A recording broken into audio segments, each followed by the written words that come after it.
Good morning, good afternoon, and good evening, wherever you are on this beautiful planet. Welcome to Tousi TV. This is your global news channel. I'm Tousi, and it's kicking off in London as we speak. The Prime Minister and the Labour government have decided to hand over the capital of the United Kingdom, the security of it, to the Chinese Communist Party. They have officially approved the plans for a super spy agency with no supervision, held and controlled by the CCP in Beijing, right in the middle of London.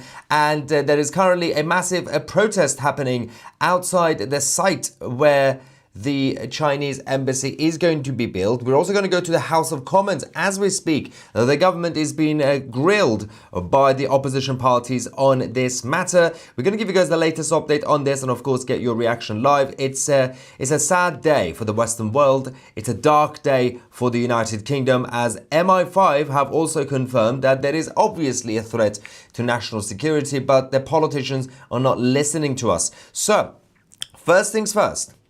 What happened? How did we get here? What is going on with this government and this prime minister? The threat of the Chinese communists and the Eastern globalists continues to escalate around the Western world. We have governments in France, Canada, Australia, New Zealand, and the United Kingdom. Basically, a huge chunk of the Anglosphere and the French who are surrendering to the demands of the Chinese Communist Party. The United States stands alone when it comes to the English-speaking world. New Zealand already fell into the hands of China, but the fight back continues. Keir Starmer has now approved the super embassy of China. They already had an embassy, but they wanted to have a super embassy with a massive spy agency in the middle of it.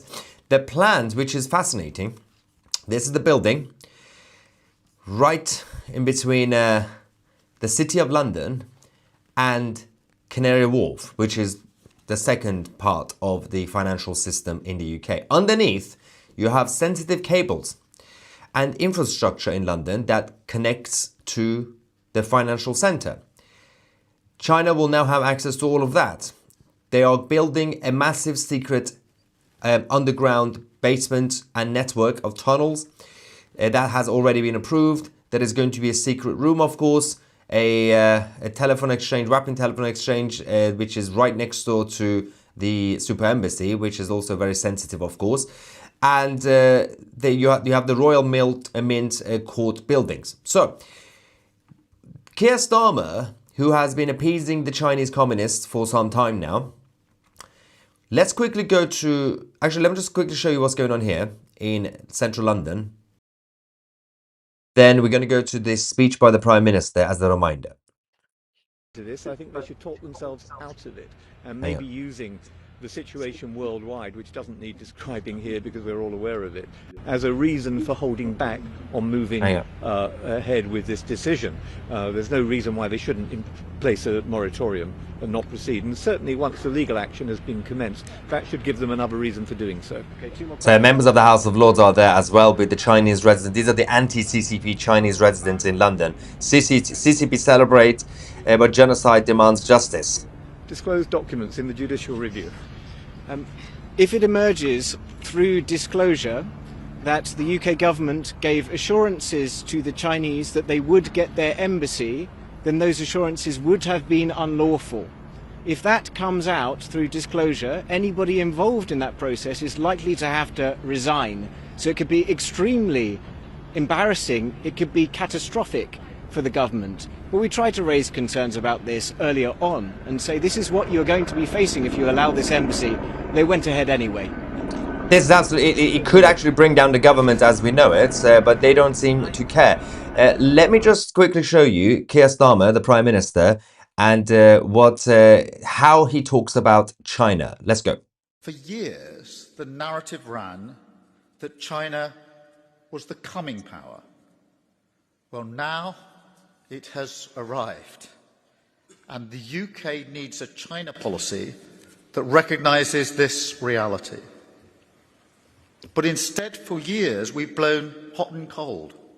The result is that whilst our allies have developed a more sophisticated approach, The UK has become an outlier. The Chancellor and the Trade Secretary visited China this year. The Investment Minister is there right now. Betrayal.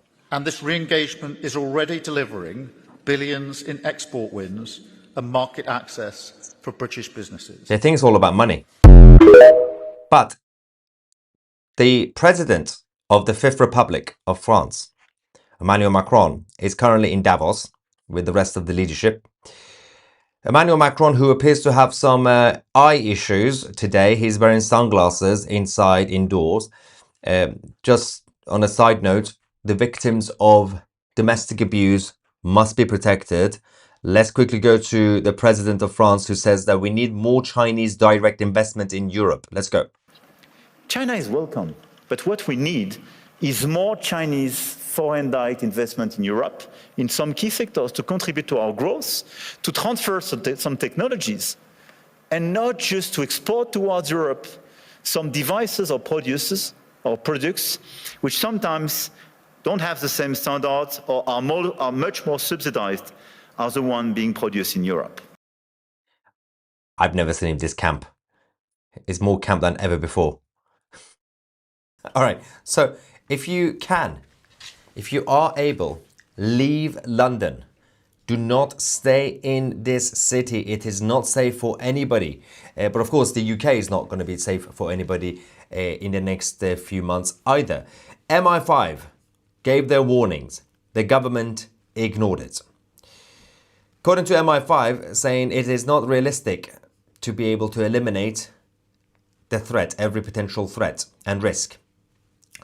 Saying that the intelligence services have now admitted that you can't expect to, obviously, for all potential risks that is posed by China to be eliminated. So you can't basically say, well, let's build the embassy and don't worry about it, we have eliminated the risk. Both MI5 and GCHQ have written to the Home Secretary, Shabana Mahmood, and the Foreign Secretary, Yvette Cooper, about the planning decisions. This is a letter that has now been published saying it is not realistic to expect to be able to wholly to eliminate each and every potential risk. Even if this were a practical goal, it would be irrational to drive embassy-generated risks down to zero when numerous other threats vectors are so central to the national security risks that we face in the present era. However, the collective work across the UK intelligence agencies and HMG departments, that's His Majesty's government departments, to formulate a package of national security mitigations for the site has been, in our view, expert, professional and proportionate. So they are trying their best when it comes to MI5 and GCHQ, but they've said to the government, we can't really eliminate all the threats. It's not possible. We were literally building a super embassy with a super spy agency in the middle of it. We are going to go to Parliament as well, the House of Commons, as Dan Jarvis is currently speaking, as you can see. We're going to go to them to see how they are handling this in Parliament. But first, let's go to the leader of the opposition, Kemi Badenoch, the leader of the Tories, who went outside where the embassy is going to be built and made a speech. Let's see what she had to say about this. Good afternoon, everybody. I cannot tell you what an honor and a privilege it is to be with you all today. I want you all to know that I understand and I am with you. For those of you who don't know, I grew up under a dictatorship. I know what it is like to live under a government that you are terrified of. I know what it is like to be afraid of what will happen to you if you speak out, for journalists to be murdered, for people to be hounded out of the country. I understand, and that is why I know it is wrong for this super embassy to be built here on this site.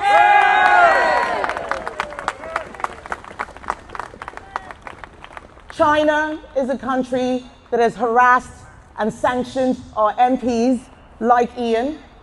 China is a country that has harassed and abused British nationals connected to China. It helps our enemies like Russia. It keeps slaves. It disrupts the global trade system. We know that we have to stand up to the abuses of China. And what worries me is that we have a government right now that seems to be scared of China. We have a government that is afraid, too weak, no backbone. What we need right now is a government that will act in the British national interest and protect those people who are fighting for those Chinese citizens who are suffering.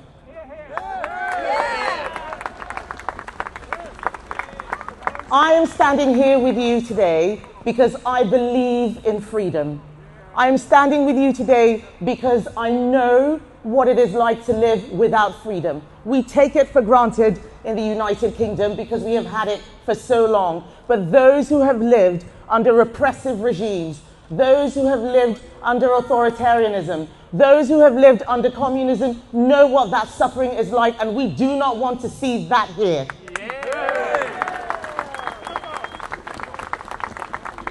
So I speak right now as the leader of the opposition, the leader of the Conservative Party.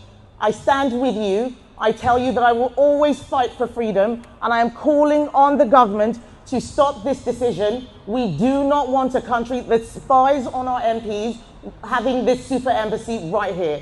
And I will do everything within my power to continue speaking on your behalf. All of you here today are so brave. I see the bravery. I know how difficult it is. I do not want you to be spied on. I do not want you to be hounded. I do not want you to be chucked into a makeshift police station.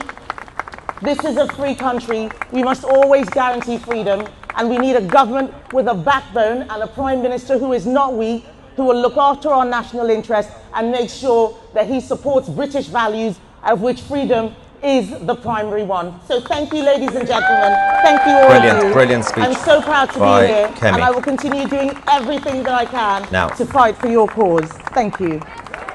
It goes further because I'm just going to quickly go back to Parliament and the situation in the House. The reason for this is because there's a few things to mention. I just saw a couple of comments. I'm going to get your reaction in the live chat. This is still an ongoing development. This could bring down the government as we know it. As the previous guy also mentioned, that if we can prove that this is an unlawful decision, then of course it's over for Keir Starmer. As long as China has lost Venezuela and Iran thanks to the US, and now Europe is there with open arms. And somebody else correctly says, now I understand the push for Greenland under the US. Absolutely spot on. Finally, someone gets it. This is the whole point of it. Because China is going for Greenland. Denmark and the European Union are absolutely useless when it comes to Greenland. They just say, well, we want it. We know we now have it. We should have it. But what are you going to do with it? The threat from China is there. You're just going to hand it over to Chinese communists. Just like Chagos Islands, just like London and everything else you've done. You've given Canada to China. You've given New Zealand to China. You've given Australia to China. And now the UK. What else are you going to be doing in Europe? These are the European leaders that some people are still defending, saying President Trump is being mean with his words about Greenland. Oh, we should be strong and fight against America. You need to start fighting against China. The reason for this is because of the development that we've just received over the last few minutes. China have now filed for over 200,000 satellites in space. Now, this is a massive, what we call space land grab. When it comes to the reserve of the orbital slots, nearly over 200,000 satellites is freaking everybody out, obviously. That's more than 10 times what Elon Musk plans with Starlink satellites. 10 times more than Starlink satellites. Now, they claim that this is for airspace security. But obviously, this is for monitoring the globe. That is the whole point of it. Now, the United States sees this as a threat, as the space arms race. Europeans are fine with it. And you can see the clash between America and Europe. Now tell me why President Trump is wrong. It doesn't stop here. Let's talk about the embassy itself, the building, super embassy. The Housing Secretary, Steve Reed, of the Socialist Government of the United Kingdom, approved the embassy, right? The decision, what I'm about to read is the quote. This is what they say. Any ethical or similar objections to an embassy cannot be made on a planning decision based on what country the embassy is for. So essentially, you can't complain about it because saying, oh, it's Chinese. That would be racist. Okay. There is a low potential, they say, that the embassy could harm nearby listed heritage buildings and that the embassy development would improve the heritage of the area. So we are destroying English heritage, but we are replacing it with Chinese heritage, and that's nice. That's literally what they say. Any protest outside the embassy would cause significant disruption due to the site's proximity to major roads. So they don't like protests. You shouldn't protest outside this building because, you know, there are roads nearby. While potential threat from terrorist activity on the site is material to his decision, the risk is academic, they say, and that counterterrorism have not raised specific objections. Well, GCHQ and MI5 would disagree. Proposed security measures, according to Labour, around the building is likely to improve safety in the surrounding areas. So they are saying, because the Chinese communists are going to be having extra surveillance around the building, that's going to help you in London because there's going to be more security. So you're not going to get stabbed or mugged outside the building. Thank you, China. They also say there is no suggestion that the development would interfere with telecoms cables to the City of London, which lies right underneath the building. And, okay, so they are next door to a telecoms building. Underneath the super embassy is all the cables that goes to the City of London. They're the heart of the financial center of the world. And the Chinese communists are going to build a tunnel and basement. But don't worry, everything is fine. Now, the use of brownfield land carries significant weight, while the economic benefits are limited. That they admit that. There would not be a loss of privacy for residents living in the neighborhood. You just said there's going to be extra security and surveillance, but apparently, yeah, you're not going to lose your freedoms. Despite some of the floor plans being redacted, this is what the government admitted in the document. Despite some of the floor plans for the building being redacted and hidden, there is enough information provided to understand and still approve the plans. However, redacted rooms may only be used for any lawful embassy use. Did you listen to that properly? They are saying, we know there's going to be some hidden activities, but they've told us, don't worry, the secret rooms will be used for lawful reasons. Why are they secret? Why are they secret? What is this? What is this nonsense? Let's go to Parliament. Let's listen to Dan Jarvis. People will also It's understand so bad. that sometimes that So involves bad. tough choices. This government doesn't shy away from making those tough choices in terms of whether it's the right thing to do. I accept the challenge that he offers, which it will be judged over the long term. But I think Over the this is long the right term, thing we to can do, see. and I'm We can pleased see that the risk security assessment services now. agree with that. Terrible. Deputy Speaker. The The Tories Minister are says speaking. that China continues to pose a risk, and yet the government today welcomed this Trojan horse of an embassy into the heart of our capital. Consolidation helps them, not us, and planning conditions deal with the establishment, but not the actual real use inside in the years to come.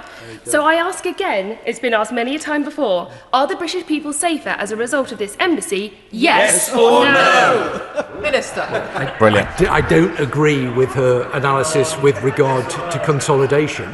Oh, really? This government will always work to make sure that the British public are safer. That is our job. That is our abiding mission. It is the Wait. first responsibility Hang on. of government. Sorry and to I'm interrupt Dan confident Jarvis. that the decision that's been Somebody taken said something with very the mitigations in place will deliver good Are you ready national for this? security outcomes for our country. Someone says, how is it secret when John we know Lamont. where it is?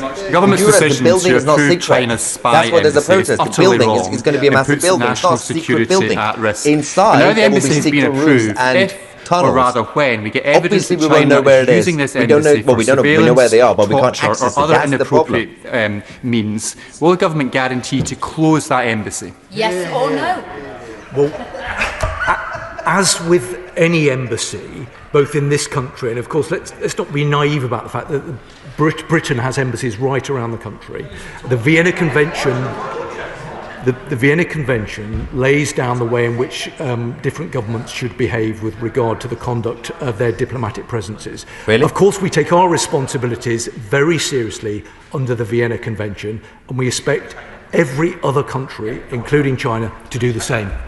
Red Obviously, Jackie. Mr. Speaker. The Minister will be pleased to know I'm not going to ask him about furs. But he did quote extensively from this weighty tome of a planning application, or planning approval rather. He said, the Secretary of State notes that no bodies with responsibility for national security, including the Home Office and FCDO, have raised concerns. But he didn't mention that it goes on to say that the Secretary of State considers that the lack of objection from these bodies on this issue carries significant weight. Now, given that extensive measures had to be put in place to protect sensitive data, can you explain why neither the Home Office nor the FCDO put in any objections to the proximity of the data cables and their vulnerability? And if I may, on the issue of the consolidation of the consular buildings, last week the government informed me that it has no record of how many properties within London, or within the UK in fact, are owned by the Chinese state. And therefore, in terms of consolidating consular buildings, how will they keep track on other buildings that are used unofficially by the Chinese state? He's not going to answer. Well, Madam Deputy Speaker, I'm disappointed that the Honourable Gentleman hasn't asked me about furs, because I've got a very good response for him, which I won't be able to give him now. But he's not quite right to say that I quoted extensively from the planning document. I didn't at all. I referenced it only very fleetingly and then explained why that was the case. His key point was around the points that have been brought forward by the Home Office and the Foreign Office. No specific objections were raised by both of those government departments because both of those government departments had satisfied themselves that the mitigations could be put in place to safeguard against the risk that might be faced. That's the reason. All right, okay. We've heard enough from him. Now, there's a big important issue that is still ongoing, and that is about the risk to the government itself and the survival of the government. Ivan says in the live chat there will be teaching Chinese in schools next. Probably. Apparently, replacing English heritage with Chinese heritage is a good idea, according to the government. I'm not exaggerating, that's what they said. Kia Starmer, great speech at the rally, by the way. Javid Shah, I'm Israel Chai. God bless you. You are a treasure, brother. Thank you very much, Gila. And it is called Subversion. Canada also just made a strategic pact with China. Yeah, New Zealand and Australia also made this a few years ago. This is what Trump needs: Greenland. UK and Europe have surrendered to communism and Islamism. That is true. Why are people surprised? It was written on the wall. They never hid their agenda. So I don't understand the big fuss around the globe, global changes that we are witnessing. Long live the Western values. Well, yes, and then who are the defenders of the Western values right now? So partly you have the brilliant country of Italy, the United States, countries like El Salvador, Argentina, Israel. There are a handful of countries out there who are still fighting for the Western values, and ironically, people inside Iran, but the rest are just completely surrendering. We are not seeing any riots or protests in countries such as the United Kingdom, in Denmark, in Sweden, in Norway, in Australia, in New Zealand, in Canada. You know, there are small protests every now and then when there is a project going on. Oh, wow, there's an embassy coming. Let's go speak for like half an hour and go back home. There's no outrage. There is no bringing down the governments. Obviously, while that's allowed, your governments will continue to do this. It's not really a shock. It seems like let's make China great again. It seems, yeah, let's make China massive again. Europe is acting like the obvious spouse that just got handed divorce papers while screaming, I thought everything was going well. Yeah, that's like the issue around Greenland as well. If China takes over, do you think it will be able to smoke inside again? Yeah, but then there will be cameras literally over your shoulders checking how many cigarettes you've had. Because they're part of the credit system in China, the social credit system is that you have to do good things to get points. If you do bad things like smoking, you lose points. So it's a big issue. It's funny though, because while it's a very dictatorial system, obviously, the social credit system in China also checks whether you have, for example, been in touch with your grandparents or your parents regularly. If you don't, then you lose points. These are the big plans for the future. Love your channel, Maya. I understand the Cyrus Accords somewhat, but can a free democratic Iran join the Abraham Accord? That's the same thing. Okay. Abraham Accords is the beginning, is the foundation of the plan, which is to get the Arabs and the Jews to become friends. Then you expand it beyond Arabs and the Jews. That includes the Iranians. That is called the Cyrus Accord. The Cyrus Accords is the extension of the Abraham Accords, so to bring in the Iranians. So that's basically the difference. It's basically the same thing. It's just you can't bring the Iranians into the Abraham Accords because Abraham. See the problem? Abraham. Nothing to do with Iran. It's to do with the, it's primarily to do with the Jews. But the Arabs also self-identify as Abrahamic, which is hilarious. But if they want to do that, then fine. They had no links to Abraham, by the way, but they just rewrite history. Or as they say, Ibrahim. I will also add that I don't feel sorry for the citizens, as the Conservatives and Reform will keep taking votes from each other, pumping the Labour up. No, so that's not, that would have been the case before, but not really with the current voting system, because let me just show you, for example, that was a fear, that would be a fear if, for example, a Labour Party is relatively popular, then yes, you will be splitting the vote.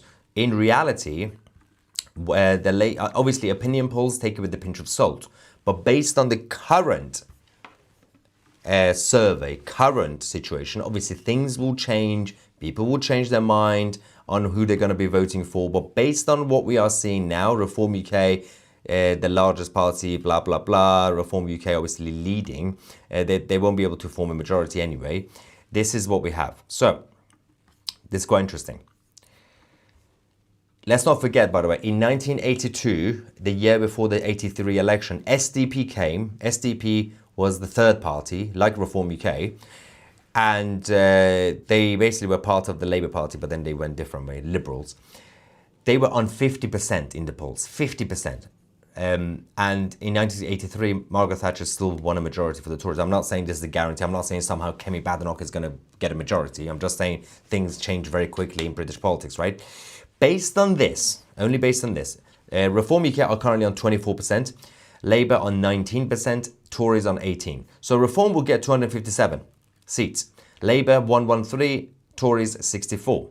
Now, nobody will get a majority. Hung Parliament. This is where you say, oh, okay, coalition.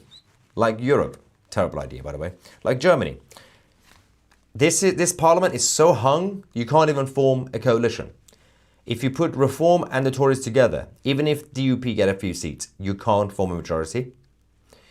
If you get Labour and the Lib Dems and the Greens and the SNP, all of the left-wingers to form a coalition, they still won't form a majority. So the Parliament is going to be so hung that it's not going to survive. Based on the current system, Labour's vote is, the anti-Labour vote is not being split. It's actually the left-wing vote that is being split. The splitting vote works if a Labour Party is popular, then obviously Reform or the Tories will be splitting the votes. But in this case, that's not the case. So big chunk of the Labour vote is going towards Reform because of the Reform UK's left-wing economic policies.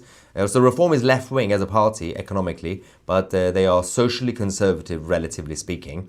And so that's why they're getting the social conservative votes from the Tories, and they're getting the socialist votes from Labour because of the nationalisation and high taxes policies that Reform has. Anyway, going back, there are a few things over here. Giving away Diego Garcia makes more sense now. Well, the Americans should just completely take over. Just invade it, I don't care. In Australia, we need China's cash to buy US weapons.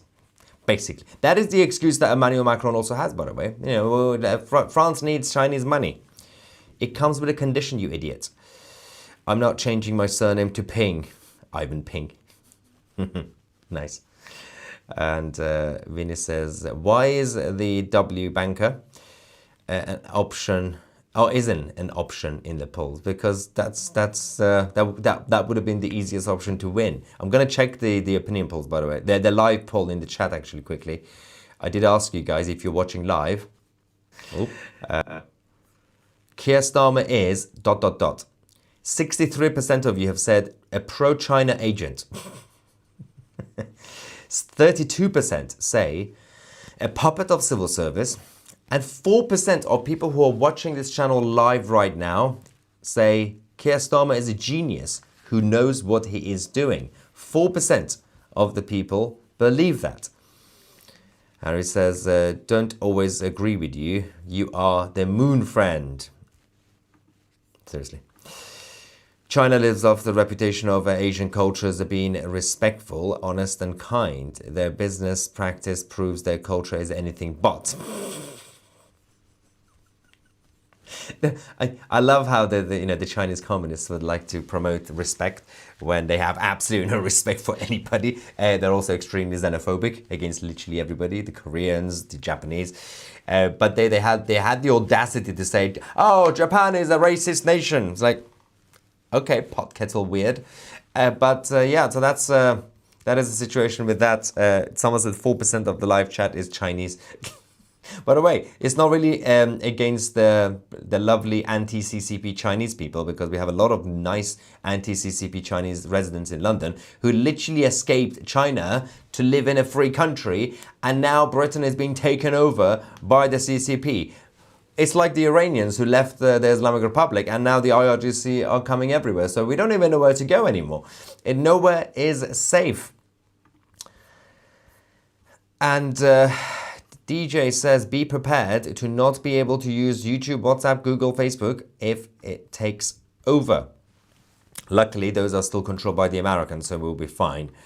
And although in the UK, again, things are changing. So, but luckily, both Meta, Mark Zuckerberg, and Elon Musk have won their legal battles. So they refuse to basically cooperate with the government. So, well done, Zuckerberg and Musk, for fighting back against the European leadership. Anyway, so that's still ongoing. And let me just quickly go to it.